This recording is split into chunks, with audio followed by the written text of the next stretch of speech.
Do you remember the first time you performed? Because your character on screen thinks he's doing one way and others see him another way. Do you remember your first time performing?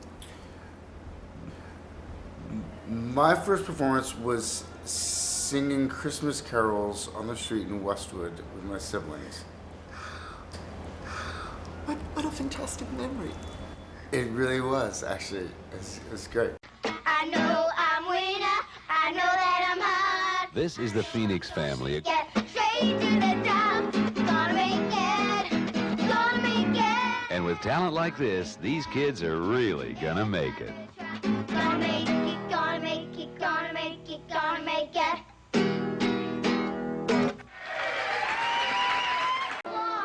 Taking a cue from their older brother, the other kids put their heads together and decided acting seemed like a pretty good idea. 1 teaspoon. We're making your cake. With their various acting careers now taking up much of the time, do they miss not having a normal childhood? We kind of miss it sometimes, missing our friends, but when we go someplace, we get to meet other people, but then you have to say goodbye to them. But, other than that, it's pretty fun. I feel that their opportunities are just amazing, the things that they've gotten to do and have gotten confidence. And the people that they have met along the way, I think it's amazing, and the places that they've traveled. And I think they're pretty much children. I mean, I really do. I decided when everyone else decided. It didn't come to me, though, until later, and I just finished a movie, Made to Order, with Ali Sheedy. And this is actually the first, acting role. At 17 and the eldest, River Phoenix is clearly the best known of his siblings. With his work in last year's Stand By Me and Mosquito Coast, he drew rave reviews and established the family's name in Hollywood. He's since completed work on 2 more films and has others in the works. I've had a chance to do a lot of things that I know that if I was in school, I would rather be doing what I'm doing now.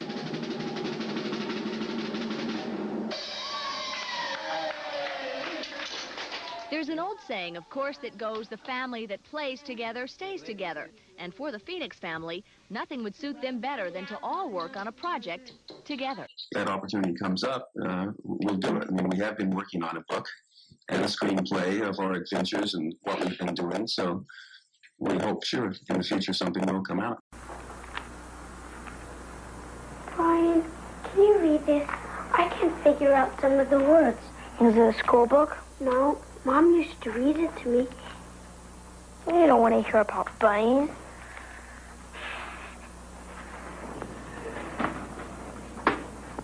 How about if I tell you a story? Let's see. Once upon a time... There was a little bitty one of a kid. And his name was Robbie. You peeked. That was his name, all right. And Robbie had a big, gigantic, strong, powerful, humongous brother. And his name was... Brian! Who's telling the story anyways? You are. All right. His name was Brian.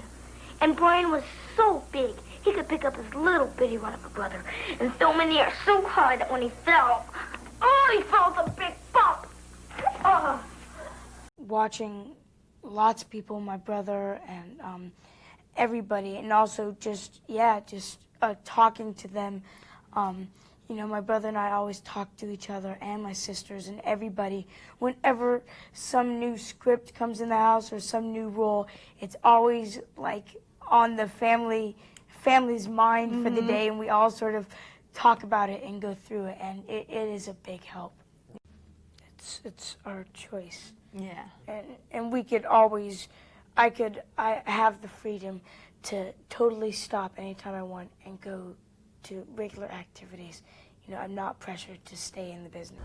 What is your family life like? Now, I know you're professional people, but when you're the family unit, what are you like? It's hard to say. We're all over the place. There's a lot of stuff that's out there in the open as far as feelings.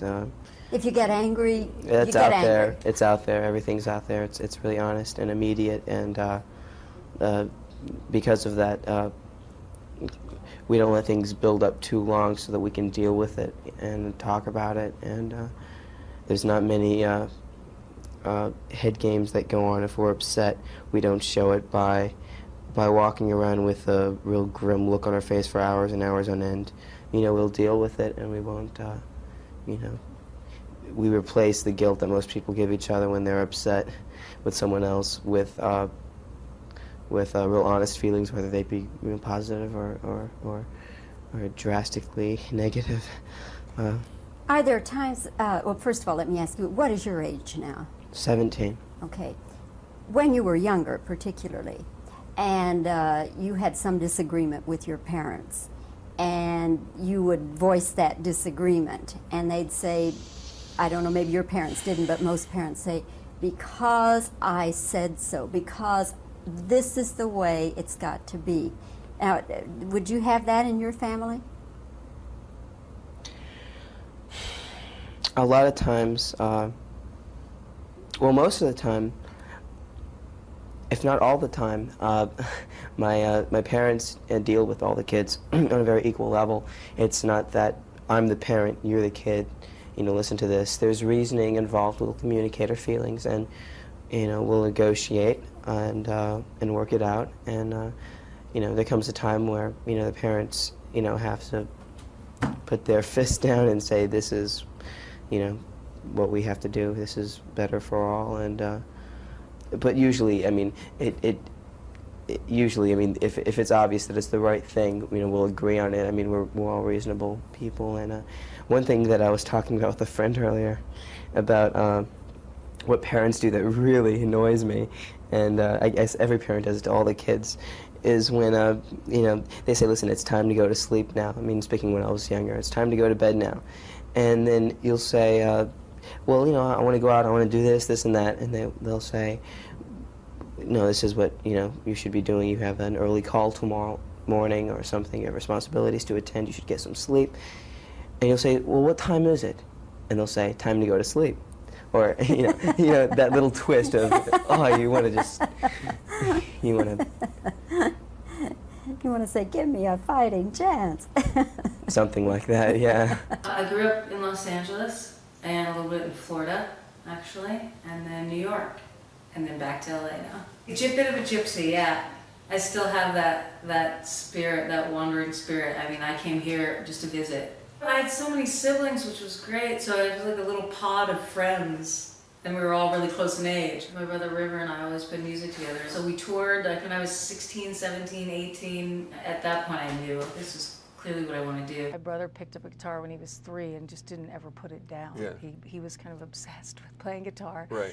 And I sang when I was 3 and he was 5, just by like, you know, sitting next to him, opened my mouth. My parents were like, oh my goodness, she can sing, you know, wow. Yeah. And so I just kept singing, he kept playing, and it was like over the course of being a kid, and we were passionate about it. Like, we were always performing in a sense. And so they started entering us in like local talent shows in Florida. You know, it was like totally just like, oh, they seem to want to do this. Sure.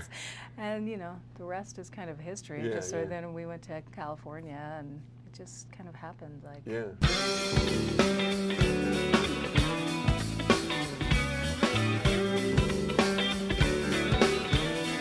How you doing, River? Hello, Amanda. How are you? I'm good.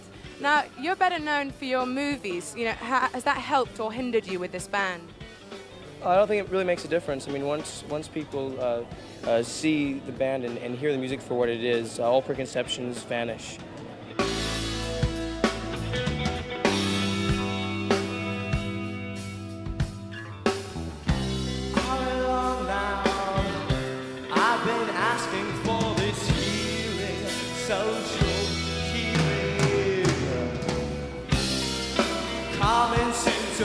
Makes up your own kind. What do you think are the assumptions that people make about you at first glance or when they first meet you? I think that most people don't think I'm a mom. Why? Maybe because I dress like a kid. I don't know, it's always surprising fact whenever I mention my kids. People are like, what? You have kids? And now, I mean, the youngest sibling? Yeah, I'm the youngest of 5, and I was always the, you know, the club kid in New York that was the youngest. And now I'm not. I mean, now I like try and relate to the junior high at my kids' school as if we're peers. And they're like, you're actually not, it's so weird. It's like you don't feel it, but you certainly look it from the outside looking in. But I'm really I'm like accepting it, or I'm like, I like it. I like it. I like that I have that age. I don't feel like I'm a victim of that quite yet. Yeah. I see that in like, we don't take care of our elders, especially in Los Angeles. It's like, put them away somewhere in a home. I mean, I always thought about that, about like, oh, that's right. Like kids are annoyed of their parents. But, as kids, that's how the stories get, the stories, the traditions, everything is passed down through the grandparents, because skipping that generation, you're kind of skipping that like, mom, dad, you know what I mean? And how little of that we have these days. And not too far after, the Chili Peppers asked me to be their backup singer. An amazing thing to have happen at a formative time in my life. And it really helped form who I am as an artist. And that was really where it clicked, that not only could I do that, but then I had the confidence to start my own band. In the early 2000s, I thought I just started a studio project and started by calling it Paper Cranes. Always rotating musicians. I'm always writing with different people. It's not cohesive. Each incarnation of Paper Cranes has been a chance to meet and work with new artists. I think why I change it up so much is that I really enjoy meeting new artists, working with them, and then always having this pool that just gets bigger and bigger of people that I love to work with. I want to be in love with what I do at all times, and I want to stay in love. I used to say, like, my songs are about and list things, and now I just say they're about love. I was an actor for many, many, many years. That was probably my first career. I started when I was 3 years old. I was part of the sort of like 90s independent film scene.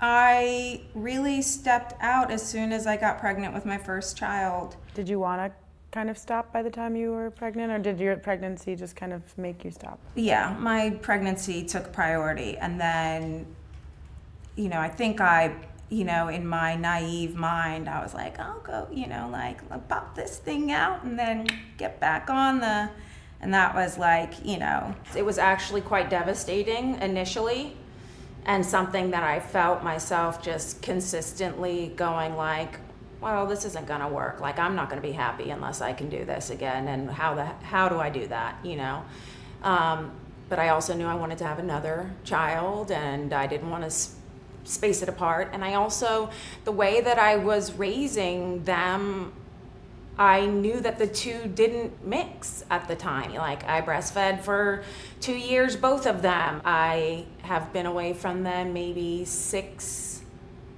days, at the most. I think now is just sort of the time that like they're feeling their autonomy and their independence. That's another thing that like you learn as you grow older, is to like that everything sort of has its natural time, and if you like can help yourself from like lamenting the losses of these things and recognize that like just give it time and watch it all unfold, you're more than likely to have the things that you crave revisit your life. And if you can do your best to like enjoy the things that are at hand. I mean, it's the most difficult thing in the world to like be there in the moment with your fucking toddler, like being like, yeah, up, down, in, out, open, close, and you're just feeling like, oh my God, I'm gonna kill myself. It's unbelievably hard. Yeah, but then you look back, I mean, I'm grateful because I was afforded the opportunity to be there with them. I have days now where I'm like, I can't believe I'm living in fucking LA and I'm raising my kids in this fucking concrete jungle, and it's like, ugh, like there's so much here that I'm against and don't want to be a part of and don't want to expose them to. And wouldn't I just love to like grow my own garden and feed them from it? And then I go like, 65. people. 65, I'll have my own little garden, my grandchildren can come, and I can be that Earth Mother then. Great. Launch Left has been around in my mind and on a paper since 2010. Yeah. It's when I first started penning what it was, and you know it as a podcast. Prior to being a podcast, I've done big live concert performances, but ultimately the concept is famed creatives launch the next wave of music rebels. So it's the idea of getting well-known artists that we respect to do the choosing for us, because there's so much music out. Yeah. And it's artists across mediums that are doing the choosing. So it's not only musicians, but directors and fine artists. And, and really it came from just me asking myself, like, how would I best want to find new music? Like, what would be such a nice thing if someone skimmed it for me? You know, like picked their maybe so. Wow, I do know a lot of people that might do that. Wait, that should be a service for all of us. Like, that should be available for everyone. And that was like the core, like, you know, I would say the idea. But the heart space behind it is really is artists helping artists. But even more than that, it's a place for marginalized artists and artists that choose a more left of center approach to their creative to feel solidarity and have a place for them, because I think often pop is supported more in a broad, and the money is going into certain kinds of music only, really, or you have to be one of 5 in the indie world, otherwise you're not going to rise. So basically, it's a platform to try and help emerging artists that are of the left of center leaning, kind of poke their music, poke their head above the noise and say, like, I'm here too. And it's done through the kindness of other artists who've already had the opportunity to shine, and so they're giving some of their light to these emerging artists. Yeah. Yep. I mean, eventually the dream is to have it not just be music too. I want to grow it into something where it's for all art forms, and really it came from my upbringing. When I thought about it, I really did some soul searching, like why am I so insistent about being so particular about who's on the show and who's launched, and it means a lot and I was like, because that was, we were raised kind of like to do what our creative asked us to do, not to do what everyone else said we should do. And so we had that. I had that support. I had a family that supported the ways that I chose to be creative. And I've met and know and have heard of a lot of stories where that's not the case. So I kind of wanted to create a home for artists, especially marginalized artists. And my sister Summer is the co-host, so then it's like really cool because it's so close to home, and our dynamic is fun because it's like sisters being sisters. And we're meeting these total strangers sometimes, and they're just shocked at our banter. Is sort of like, it seems aggressive, but it's like how we talk. Like we're kind of funny. I love the enthusiasm, and the energy to it. I helped my sister recently got an apartment. That's very nice of you. Yeah, and I was helping her kind of try to furnish the place, but I'm not very good at this. I don't know. Do you do your own? Do you shop for? Do you do? Yeah, I love to shop and decorate. Right. That's really what I'm all about. Right. So, well, I'm kind of the same way, and it kind of it fell onto me to help her out. Well, what's the matter shopping. with your sister? Why can't she do it for Well, everyone's because sake? she had to go to L.A. to record an album. so I had to do that. You're like a big movie star. You don't need to be doing this. But she's my older sister. Well, she's my older sister. I have no choice. I have right. to do it. So I went around and I was shopping. I didn't really know where to go, and I went to Soho and stuff, and they have like candles that are $700. And I'm really bad at bargaining. I basically just get ripped off everywhere I go. So after I furnished her apartment for like the price of an island, it's true, it's like a $7 million couch. So I saw your enthusiasm for Joaquin at the premiere of Joker. Yeah. And just how excited you were that night, how happy you are for the success of this thing. So happy for him, and I think the film is so powerful and spoke so much. Honestly, you'll hear on Launch Left, we interviewed him, and it's coming up. Cool. So you'll get a real inside, sibling discussion about it. But I was beaming that night for him, and just blown away obviously by his performance, and also just what the film to me was saying, and what we talked a lot about when we did discuss after seeing it, was just how it's everyone takes away their own perspective, like we all have our own lens, and that movie left so much room for people to think about what were they trying to say, or and maybe none of it was true, but what, my takeaway, I'm really, I was really moved, and I haven't stopped thinking about it since then. My sisters, my whole family came to the premiere, and afterwards we went back to my place, and my sisters got into a heated discussion about what the movie was about, what it meant, what was real, what wasn't. And it was really fun to watch that. I think they were really engaged in a way that they haven't been with other movies of mine. They haven't seen my other movies, but I was also there for the debate. About you were there. Yeah, and I talked about it when I went on Late Night? Jimmy Kimmel, yeah. Oh, we didn't see that. We didn't see it. Well, you did yourself a favor. Actually, I saw it, I think. We Because did? I think I saw a YouTube link of just that part. Right. And I was like, sure. And did you think it was funny? Did you think it was real? You knew that it wasn't because I you knew were it also there. wasn't. Okay, fine. Wait, are you talking about the bit? Yeah, the bit. Yeah. No, the bit was, the bit was... I showed you that. Yeah. Joke thing with Yeah. before. Yeah. But I saw the bit. I saw the bit, which wasn't a bit. It was the truth. You were there during the debate that we had Right. at your house after the premiere. Right. That it's only been. It wasn't I a think, debate. Summer just yelled at you and told you what. Yeah, both of them. Yeah. Yeah, because they deserved it. It was they were wrong and I was right, and I know. can't But you were so certain that you were right that you were like, right, Joaquin, isn't that what it is? I said, I don't know, whatever you want it to be. I know. So much. I know. Wait, but why is she right? I didn't say she wasn't. said. I mean, no. I was. I was. You might be right. It's right for you. But that's what was really. Oh, is that frustrating? So annoying. It hurts But inside. that's what, if you really think about it, isn't that what life is like? It doesn't everyone make their own opinion about frickin' everything, even if someone goes, actually, this is no, it's not. It's how I think it is. Like most people use their own perspective. But I am usually right. See, and then that's the thing, is it's always right or wrong versus did it make you think? Which honestly, now we're 2 weeks after, or 3, I still haven't stopped thinking about it and trying to kind of figure out. You're thinking about it because I'm here during this podcast with you. Well, it did Let's come be up with honest. that. Okay. But no, the other day, and I was out in the wilds of New Mexico, and it would cross my mind, and I would go, oh, wait, so maybe that's not true about the character. Oh, maybe that's not. Maybe the whole thing is all in his mind and not, literally still bothering me in a good way. And that it made me think about it, and it made me think about how we take for granted that we all have our own lens and our own perspective on life, and we're always judging each other based on our lens.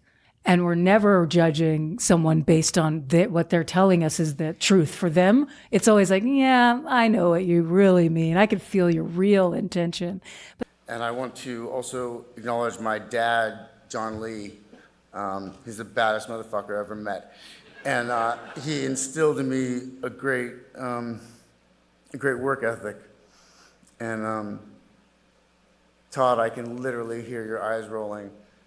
Sorry, Todd Phillips, the director, is here, and I know that his eyes are rolling right now. I might have faltered slightly in my work ethic with him, but for all the other movies, I had a great work ethic. E.T. was with the late 80s heartthrob the week the iconic movie first came out, and just one day after the late actor turned 16. I have a lot of fun now, and it's 86. He opened up about his role and how his dad was just like his character, bad boy Chris Chambers. He was trapped inside of this reputation that he was born with, and that's that he was one of those Chambers kids. And he was like the bad kid in town, and he stole, and he didn't want to.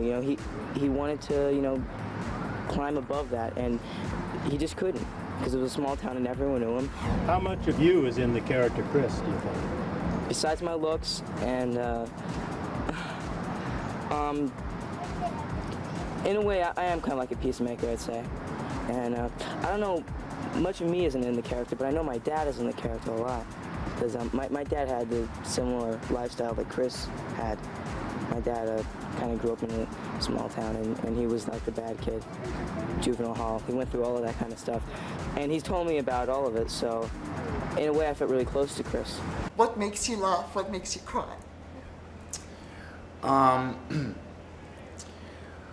What makes me laugh? Well, my mother sending every emoji, she'll send a text and there'll be every single emoji there exists. And I go, Mom, I don't know what these mean. And she goes, I don't either. That's the thing that's been making me laugh most. Me and my siblings make fun of her constantly. And crying is just having to do interviews. I'm kidding. This is a joy. I was just trying to be funny. Do you drink during the show? Is that something you predict? I know a lot of the people will get drunk during the Golden Globes. I've had champagne. You brought your mom last year to the show. That's it? It's going right to my mom? Well, I want to know if she gets drunk also. My mom does not get drunk. She does not? No. Does she have fun? Does she stay She out? does, actually. I mean, that's really, I like going with her to the Globes because she does. She has like a great time. She laughs at all the jokes, and she seems to really enjoy herself. So you will take her to the show? I will take her. Oh, and did she go to the parties with you afterwards? You know what? Last year, Diddy had an after party. And we went there. I didn't know what to expect, you know, so I said, let's go to this party. Mommy and Diddy. Yeah.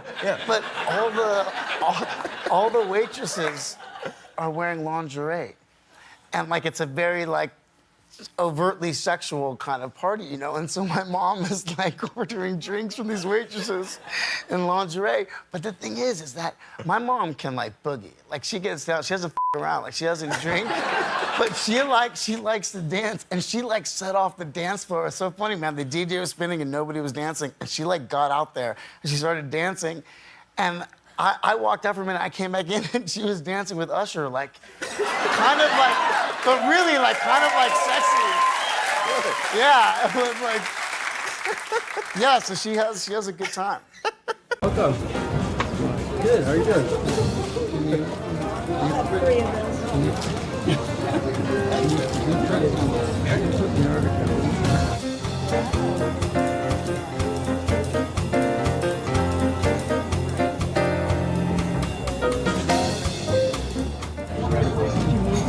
Very, very much appreciated.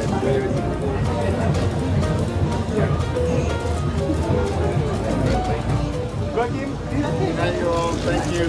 But mostly, I want to thank my mother, Hart, because she's a constant source of inspiration, and she taught me amazing values and principles that have guided me my whole career, and everything that I do is for her. And I love you madly. You know, we have a way as activists and as just people that we have our own particular journey and avenue that we kind of navigate through. And I think it's so noble when we have a cause that really pulls us and gives us a reason and a mission. At the same time, I feel that it separates us, and that in itself, for me, is what minimizes the power of who we really could be if we all join together and realize that yes, it matters what we do to animals. Yes, it matters what we do to the earth. Yes, it matters what we do to each other. And so when we can't agree on that, when we're so tunnel vision into what we're doing and we're not able to expand that to include the whole family, you know, human, animal, plant, it's unfortunate. And so what I would like to see is a great collaborative effort and to celebrate what we have in common. Because I think ultimately all of us want to be liberated, not just for ourselves, but for everyone. And that's kind of what I'm trying to do in my little life. Thank you very much. I really appreciate it. Nice to meet you. Have you had those conversations with your family forever, for decades, as creative people, when you guys first started getting into it and the trajectory that careers have taken? Is this something you've always enjoyed, talking about performance and acting? You share all that together? Yeah, we share all that. I don't know that we talk shop, as it were, about those things all the time. But we did all, and we do all. We grew up with like this sense of responsibility that whatever our art is, that it hopefully could be a cause of benefiting others. You know, other beings, whether they're animals or people. So that's always been really important. What is an environmentalist? I think that we all just have that natural birthright to be so. It shouldn't be a label. In fact, you know, if the government has any qualms about it, they should put it in perspective of maybe the defense budget, whereas this is defense that we're talking about, defense for our life support system. And let's divert some of these funds and put them into a direction that might save all of mankind. So here we are. It's the only neighborhood we got. It is called the Planet Earth. River, what do you remember about the book, just before we meet John? I mean, what are some of the things? First of all, let's talk about meat for a second. You got to kill an awful lot of animals in order to ship a small quantity of meat to a marketplace. That's one problem. A mountain gives birth to a mouse here. We have species that we haven't even discovered yet in the rainforest that have been mutilated and are forever lost, and plant lives and medicines and all sorts of amazing properties that take millions of years to develop, and then in a single day we just cut it down, you know, 2 football fields every 2 seconds or something. And it's so that we can have cheaper hamburgers, and I think that we're bombarded from age, whenever you start school, with this sort of propaganda that if you don't eat your milk and your eggs and your chicken and your fish and your meat, then, well, you'll just die and you won't grow up to be big and strong like your grandfather. I don't wear leather because it's not mine, really. It's something for someone else. It's my personal choice, actually, and I feel that people should be educated and not educated in the way that they know that they don't have to wear leather to be cool or to get by or to be warm. You know, they're always going to... I've been vegan since I was 3 years old, and at that age, me and my siblings witnessed fish being killed in a really violent and aggressive way, and it was just absolutely obvious that that was something that we didn't want to participate in and we didn't want to support. You know, to me, it seems obvious. I don't want to cause pain to another living, empathetic creature. I don't want to take its babies away from it. I don't want to force it to be indoors and fattened up just to be slaughtered. It is absurd and barbaric, and I don't understand how you could witness that and not be affected by it. But certainly, it's also, you know, the effect that it has on our environment is devastating.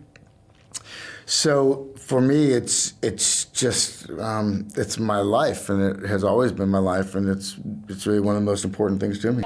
It's what I would expect of anyone else is what I try to do with my time, and I have a lot of good examples. I've met a lot of people in my lifetime who have been very committed to activism and have been very committed to expressing their opinions, you know.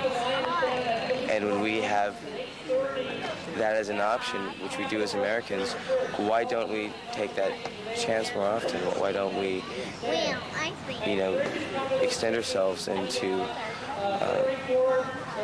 issues that affect us all and affect, you know, the future of the planet? I've noticed that you've sort of been more active in recent years. Is there any reason why you've kind of chosen more recent times to speak out a little bit more?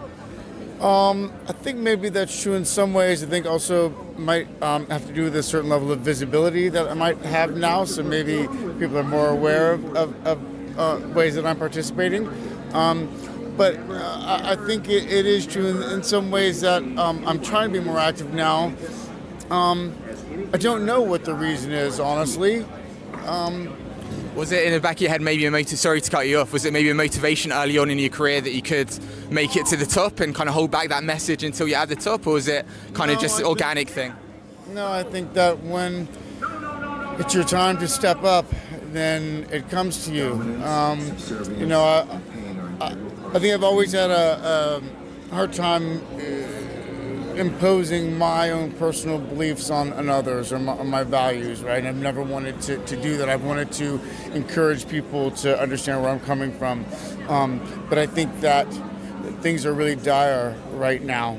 And the evidence is overwhelming, both that there is an incontrovertible link between the meat and dairy industry and climate change. And I think it's something that people are waking up to. They realize that they cannot be protectors of the environment and not be vegan. And so I don't know why, man. It's just Just feels right. It feels right. There's an opportunity, and I have the opportunity to amplify the voice of the activists that are out here every day or weekly doing their work. And so I'm in a very unique position to be able to talk about their great work and to amplify their message. And so I think we find the way that we can play our parts. So here to present the very first River Phoenix Activist Award, please welcome my dear friends and some of the most inspiring activists I know. In fact, I can say the most inspiring family of activists on the planet: Heart, Liberty, Rain, Summer, and Joaquin Phoenix.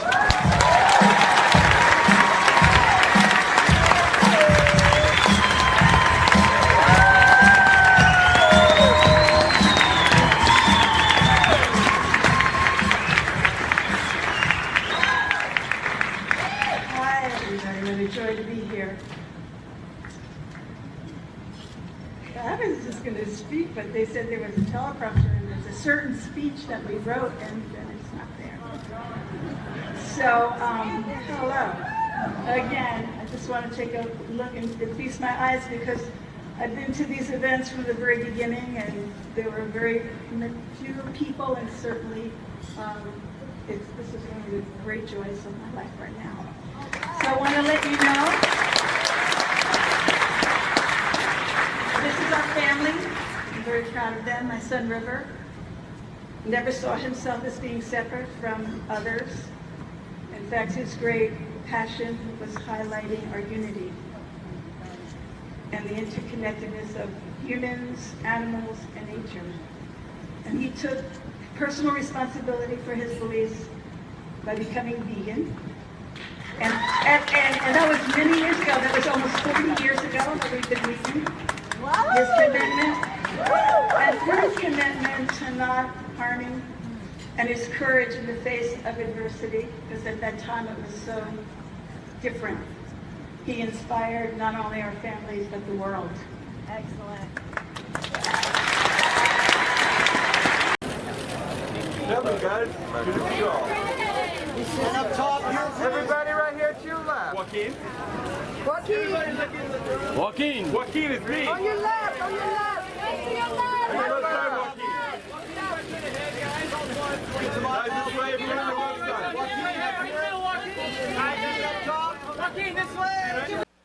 But mostly when I was watching those clips, I thought about my family. My sisters, Rain and Liberty and Summer, who are still my best friends. I don't talk to them or see them, but I thought it'd be good for the speech to say that. And when I was 15 or 16, my brother River came home from work and he had a VHS copy of a movie called Raging Bull. And he sat me down and he made me watch it. And the next day he woke me up and he made me watch it again. And he said, "You're gonna start acting again. This is what you're gonna do." And he didn't ask me, he just told me. And I am indebted to him for that because acting has given me such an incredible life. Next thing I knew, I was like, I feel like I might be making an EP. Oh no, I think it might be a record now, and so at a certain point during the process, it just came to me that like I'd spent this whole year kind of celebrating River, and it just made total sense to call the record River. And when I did that, it was like a flood of wonderful energy came to the project, and a flood of memories, and just you know when something feels right, and like that was why you were doing it. you know, I'm always trying to make things and be creative, so Right. I was doing it anyway, but until I made that sort of intentional, when I called it River, it changed the project, and it also changed sort of the intention overall, you know, which was to talk more about the universality of Right. loss that we all share. Right. We were talking before we started, my brother died by suicide when I was 21, and he killed himself in front of my mom, and it was a very public event in New York, obviously not on the same level as River, but the public nature of River's death, was it something that intruded upon you? During that time in which you're most vulnerable, there are helicopters flying over, there are people that are trying to sneak onto your land. Certainly for me, it felt like it impeded on the mourning process, right? You had said that, you know, for years you found it difficult to say your brother's name or to talk about it, and I really identify. My mom and my sisters were the ones that really kept his memory alive, and kind of the willingness to talk about it. Rain has this beautiful lyric in her song. In my mind, I still see your light. I keep it alive. Yes. Exactly. Thank you.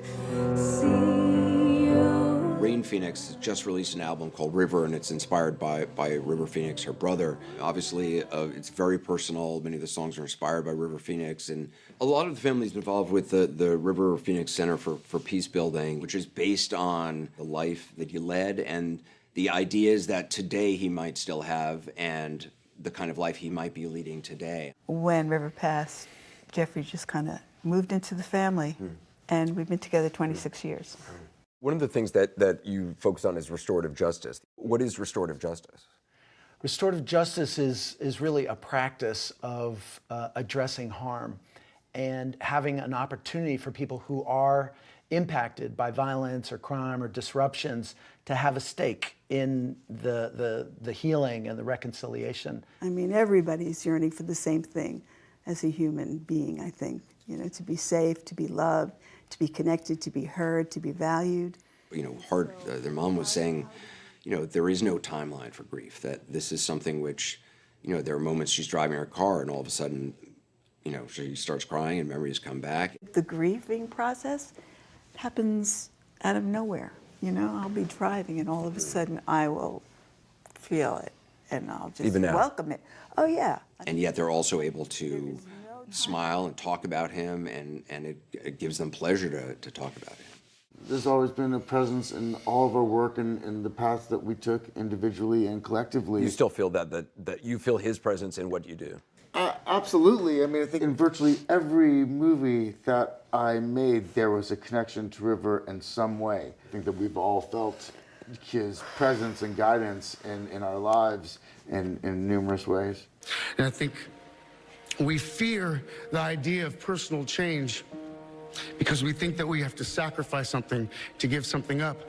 But human beings at our best are so inventive and creative and ingenious. And I think that when we use love and compassion as our guiding principles, we can create, develop, and implement systems of change that are beneficial to all sentient beings and to the environment. Now, I've been a scoundrel in my life. I've been selfish. I've been cruel at times, hard to work with, and ungrateful. But so many of you in this room have given me a second chance. And I think that's when we're at our best, when we support each other, not when we cancel each other out for past mistakes, but when we help each other to grow, when we educate each other, when we guide each other towards redemption. That is the best of humanity.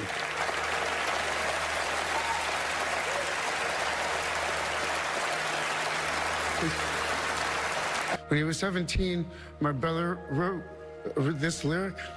He said, "Run to the rescue with love and peace will follow."